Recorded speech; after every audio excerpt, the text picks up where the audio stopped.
안녕하십니까. 오늘 설교 제목은 성령으로 충만해지는 길입니다. 말씀은 에베소서 5장 18절에서 20절까지입니다. 요절 말씀은 5장 18절입니다. 제가 읽겠습니다. 술 취하지 말라. 이는 방탕한 것이니 오직 성령의 충만을 받으라. 바울은 성도들에게 술 취하지 말고 성령 충만함을 받으십시오 라고 명령합니다. 성령 충만, 이것은 옵션이 아닙니다. 성령 충만은 성도라면 반드시 순종해야 될 성경의 명령입니다.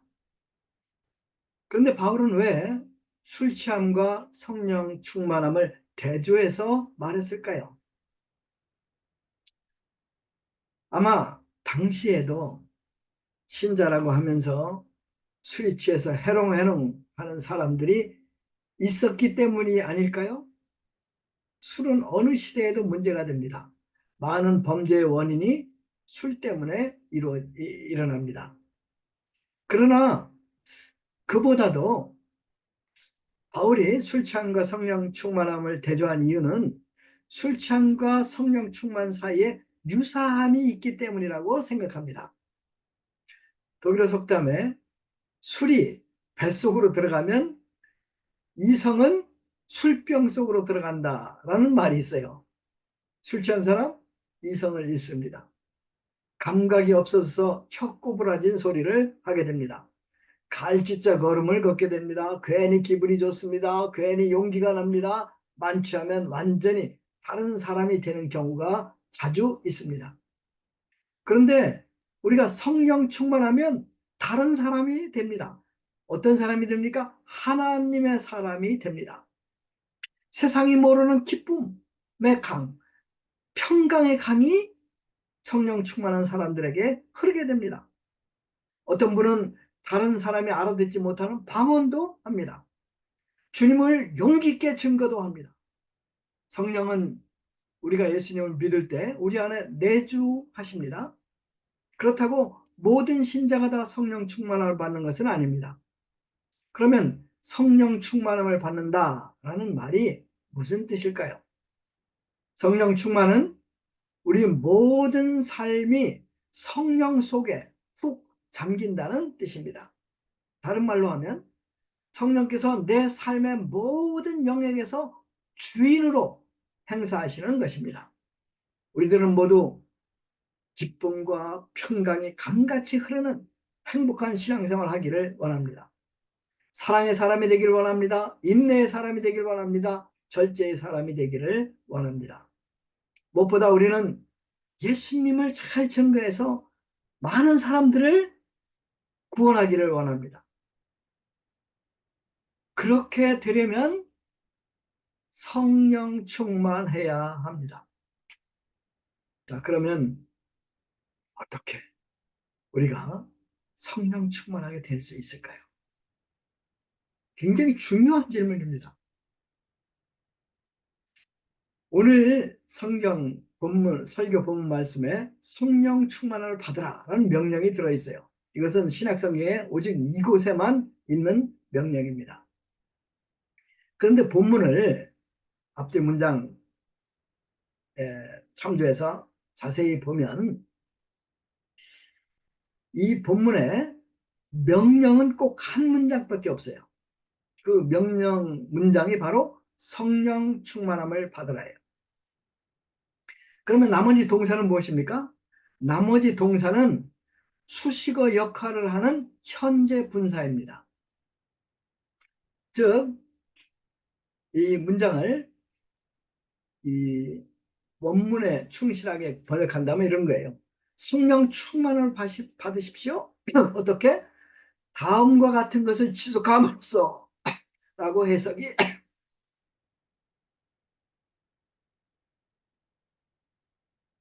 가능합니다. 현재 분사들이 바로 성령 충만 비결입니다.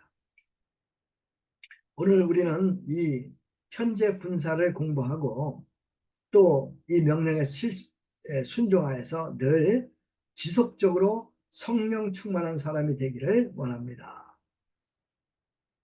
첫 번째, 19절 전반절이죠. 시와 찬송과 신령한 노래들로 서로 화답하고. 첫 번째가 뭐예요?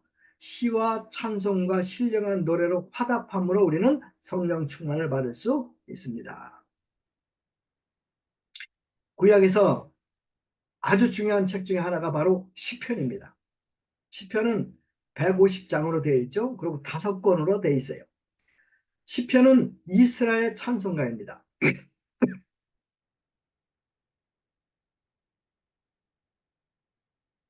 내용은 하나님과 하나님의 역사를 찬양하는 것입니다. 창조주 하나님과 창조의 역사, 출애굽 역사, 구원의 역사, 보호하심, 또 승리케 하신 하나님의 역사, 그리고 메시아와 메시아 사역 등등이 시편에 나옵니다. 또 시편에는 개인적으로 체험한 하나님의 은혜의 역사도 나옵니다. 이 150장의 시편 외에 구약과 신약 곳곳에 이러한 시편들, 찬송과 노래가 기록되어 있습니다.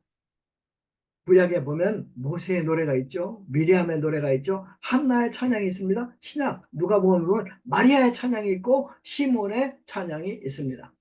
모두 놀라운 하나님의 은혜를 찬양하는 노래입니다. 그런데 이것을 노래를 부르라 이렇게 하지 않고 뭐라고 그랬어요? 이것들을 화답하라 이렇게 했어요. 화답하라. 자, 화답한다는 말이 무슨 말일까요? 헬라어에는 랄룬테스인데 랄룬테스, 이 영어로는 스피킹, 예. 독일어는 레덴트, 예. 무슨 말이에요? 그냥 말하라는 거예요. 그냥 말한다. 이게 서로 말한다 이런 뜻이에요.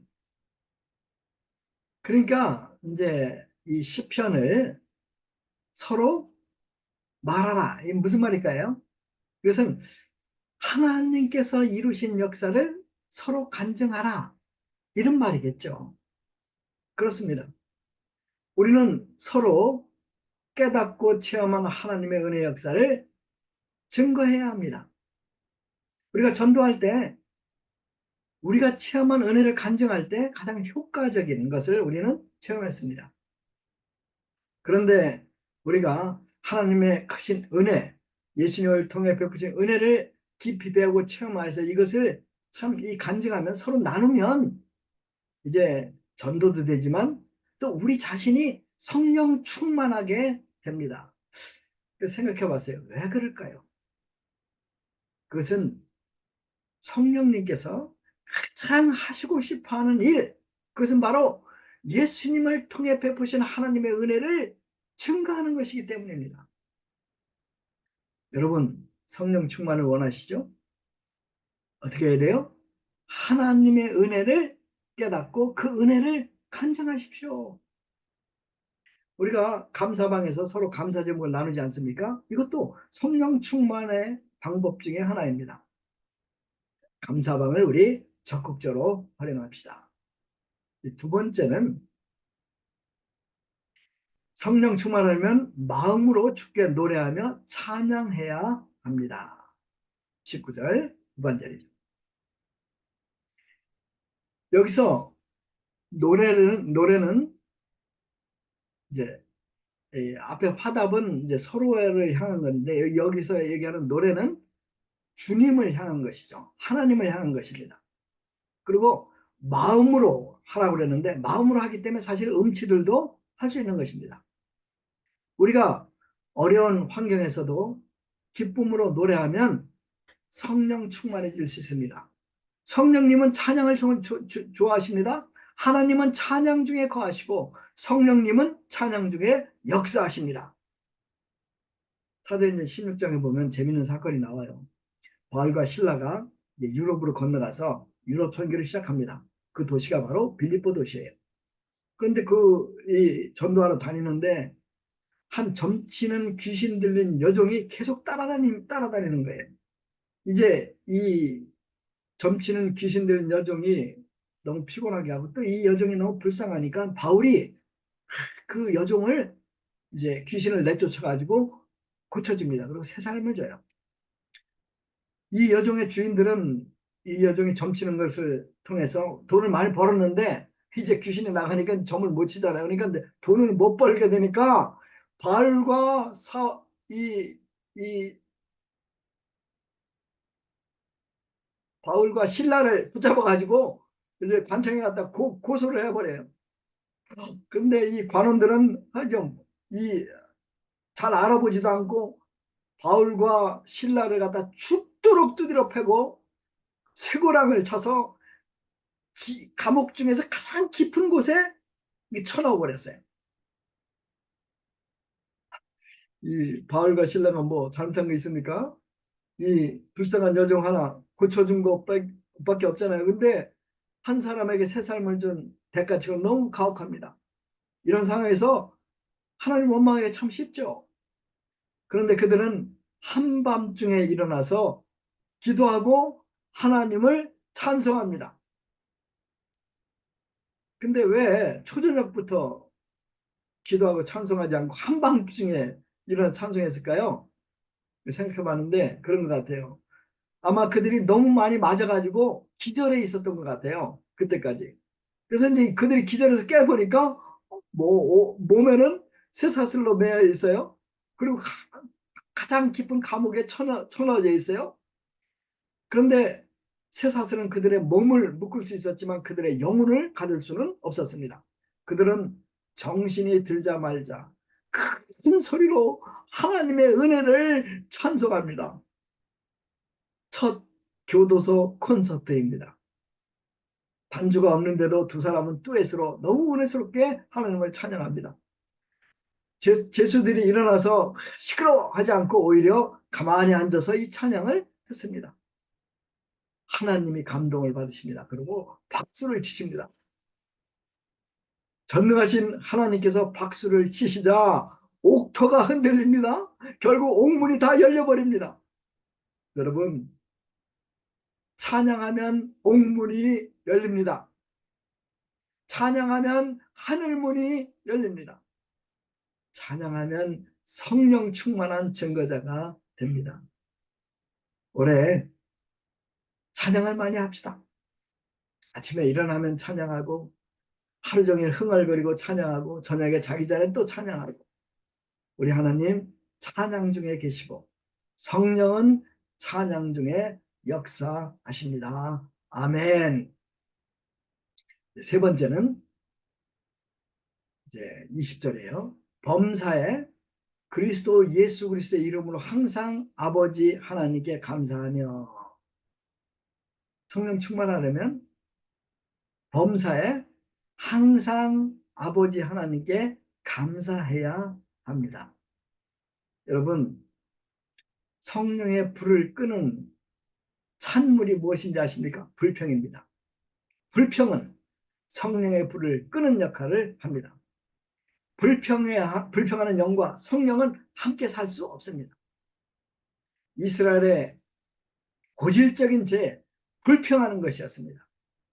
고린도전서 10장 10절은 이렇게 말합니다. 너희 중에 어떤 이들이 원망하다가 멸망시키는 자에게 멸망하였나니 너희는 저희와 같이 원망하지 말라. 불평, 죄입니다. 불평, 멸망으로 들어가는 지름길입니다. 성령이 충만한 사람의 특징, 감사입니다. 우리가 성령 충만하려면 무슨 일이었는지 하나님 아버지께 감사해야 합니다. 근데 이게 쉽지 않아요. 그럼 우리가 어떻게 범사에 하나님께 감사할 수 있을까요? 사도 바울이 그 비결까지 가르쳐줘요. 5장 20절. 다시 한번 읽겠습니다. 범사에 우리 주 예수 그리스도 이름으로 항상 아버지 하나님께 감사하며, 여기서 중요한 이 포인트가 범사에 우리 주 예수 그리스도의 이름으로 감사하라고 하는 것이죠. 범사에 항상 아버지 하나님께 감사할 수 있는 것은 우리 주 예수 그리스도의 이름을 우리가 믿기 때문이죠. 우리가 이것을 믿으면 우리는 감사할 수 있어요. 자, 그러면 우리가 믿는 예수 그리스도의 이름, 예수님이 어떤 분인가 알아봅시다. 첫째, 예수님은 창조주 하나님이십니다. 요한복음 1장 3절에 예수님은 하늘과 땅을 창조한 창조주라고 선포합니다. 부활하신 주님께서는 이렇게 선포하십니다. 하늘과 땅의 모든 권세를 내게 주셨으니 그러므로 너희는 가서 모든 족속으로 제자를 삼으라. 하늘과 땅의 모든 권세를 내게 주셨다고 선포하죠. 예수님은 우주 안에 있는 모든 것을 다스리는 주십니다. 이 세상뿐만 아니라 오는 세상을 다스리는 왕이십니다. 두 번째, 예수님의 이름은 구주이십니다. 구주. 예수라는 이름 속에 이미 구주라는 뜻이 숨어 있죠. 구원자 이런 뜻이 숨어 있죠. 예수님께서는 우리가 하나님과 원수일 때 우리를 위하여 십자가에서 보혈 피를 흘려주셨습니다. 이 큰 사랑으로 인해 우리는 제사함을 받았습니다. 영생을 얻게 되었습니다. 이 땅의 삶 짧죠. 이 땅의 삶이 다하면 우리는 빛나는 천국에서 새 몸으로, 부활의 몸으로 사랑하는 주님과 함께 영원히 살게 될 것입니다. 한계적인 삶을 사는 우리에게 영생이라는 것을 상상하기가 좀 어려워요. 영원한 것, 무한한 것, 이거 상상하기 어려워요. 수학자 중에서 수학에 무한대라는 개념을 처음으로 도입한 분이 계시는데 그분 이름이 칸토예요. 이분이 이제 이 무한대라는 개념을 이제 이렇게 설명을 했어요. 자, 여기에 한 바구니가 있습니다. 이 바구니에 무한대 숫자가 있습니다. 자, 이 바구니에 들어있는 무한대 숫자 중에서 100만을 빼면 남은 것은 얼마가 될까요? 답이 뭐예요? 무한대예요. 여기서 1000만을 빼내면 남은 얼마가 남을까요? 답 무한대입니다. 만약에 이 무한대 바구니에서 1000억을 빼낸다고 합시다. 그럼 남은 것이 무엇입니까? 답은 무한대입니다. 이것이 무한대 개념입니다. 이렇게 설명을 했어요. 우리가 천국에서 1000억 년을 살고 남은 년수를 계산하면 아직도 무한대가 남아 있습니다. 이것이 영생이에요. 우리가 사는 이 세상 정말 찰나입니다. 시간이 번개처럼 흐릅니다. 제가 한국에 온 지 벌써 3년이 넘었습니다. 이 땅의 삶 찰나입니다. 원래 찰나는 인도어 크사냐에서 온 말인데 이제 그 생각이 스치는 한순간처럼 짧다라는 것을 표현할 때 쓰는 말이에요. 찰나. 그리고 이제 이 길이를 이렇게 이들이 설명했어요. 이 길이는 손가락 한 번 탁 챙기는 사이에 65찰나가 지나간다고 그랬어요. 그러니까 이렇게 하는 순간에 몇 개 찰나가 지나가요? 65개의 찰나가 지나가는 거예요. 찰나의 인생을 사는 이 땅의 사람들 늘 쫓기듯이 살아갈 수밖에 없어요. 마음에 평강이 없어요. 왜? 죽음이 점점 다가오기 때문에 그렇습니다. 그러나 우리 구주 예수님을 믿는 우리에게는 찰나 지나가면 영원한 하나님의 나라에 들어가서 우리는 주님과 함께 영원히 왕노릇하며 살게 될 것입니다. 그러므로 여러분, 우리는 세월이 가도 감사할 수 있습니다. 세상의 파도가 높아도 항상 아버지 하나님께 감사할 수 있습니다. 감사하십시오.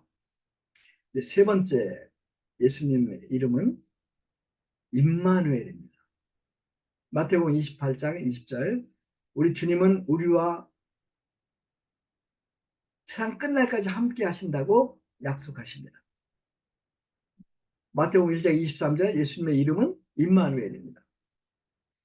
예수님은 우리와 항상 같이 하셔서 날마다 우리의 무거운 짐을 함께 져주시고 우리가 연약할 때 붙들어 주시고 쓰러지고 할 때 도와주시고 우리가 슬픔을 당할 때 위로해 주시는 분이 우리 예수님이십니다. 이 예수님이 늘 우리와 함께 하시기 때문에 우리가 현재 당하는 모든 것 범사가 합력하여 선을 이루게 됩니다. 로마서 8장 28절이죠. 감사, 예수님을 믿는 믿음의 열매입니다.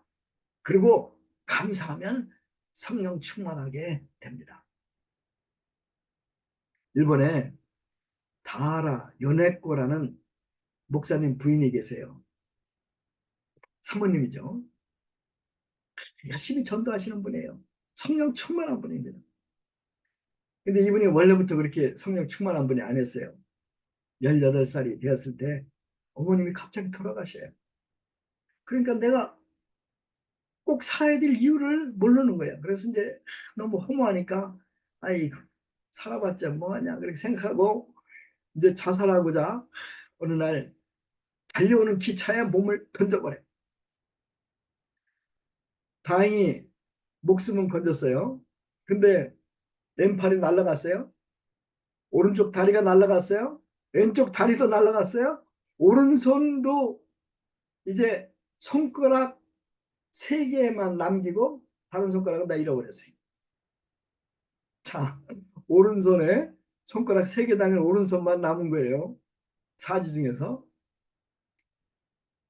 이제 더 절망했죠. 그래서 이제 열심히 수면제를 모았어요. 그래서 그 수면제를 먹고 자살해요. 그런 어느 날 타라 아키토시라는 신학생이 병원 전도를 나왔어요. 그러다가 우연히 다하라 요네코를 봐요. 그리고 다하라 요네코에게 전도를 합니다.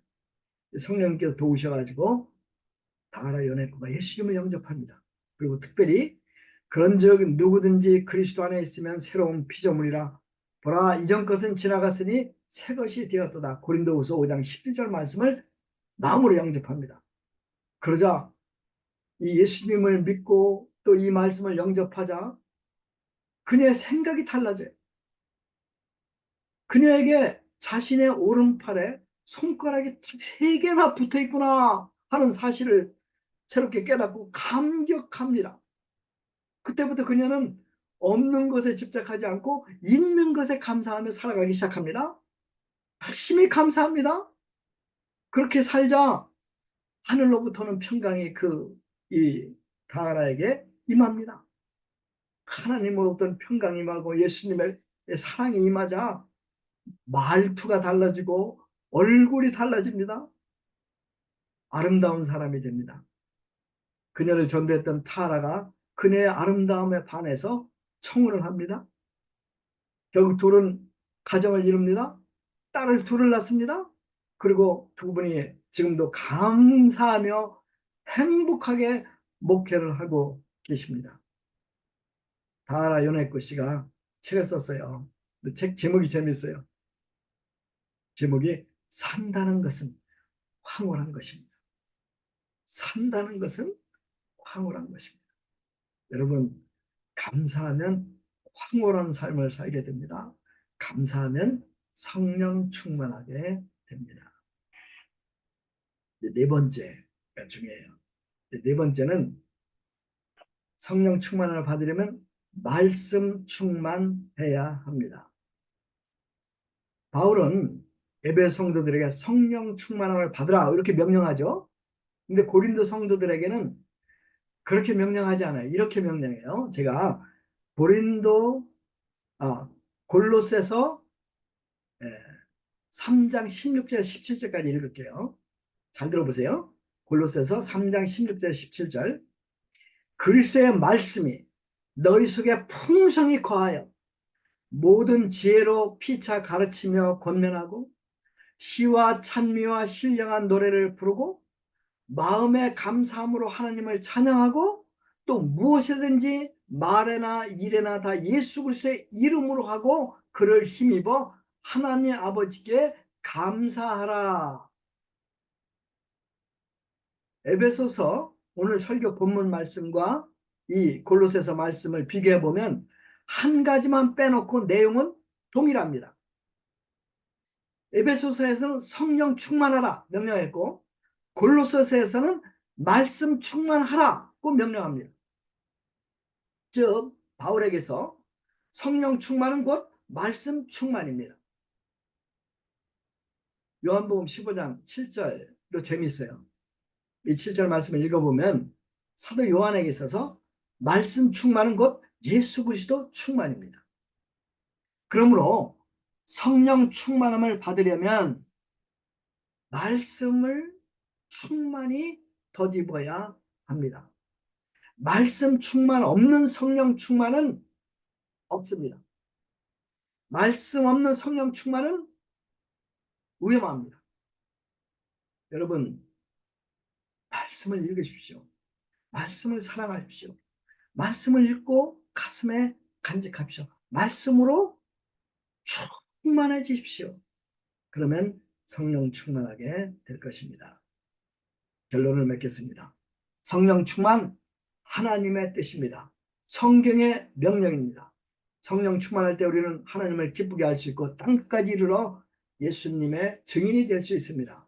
성령 충만하려면 첫째, 우리는 하나님의 은혜의 역사를 자랑하고 나누어야 합니다. 두 번째로 마음으로 주께 노래하고 찬양해야 합니다. 세 번째, 범사에 예수 그리스도의 이름으로 항상 아버지 하나님께 감사해야 합니다. 네 번째가 뭐예요? 말씀을 사랑하고 말씀으로 충만해야 합니다. 기도하겠습니다. 하나님 아버지 감사합니다.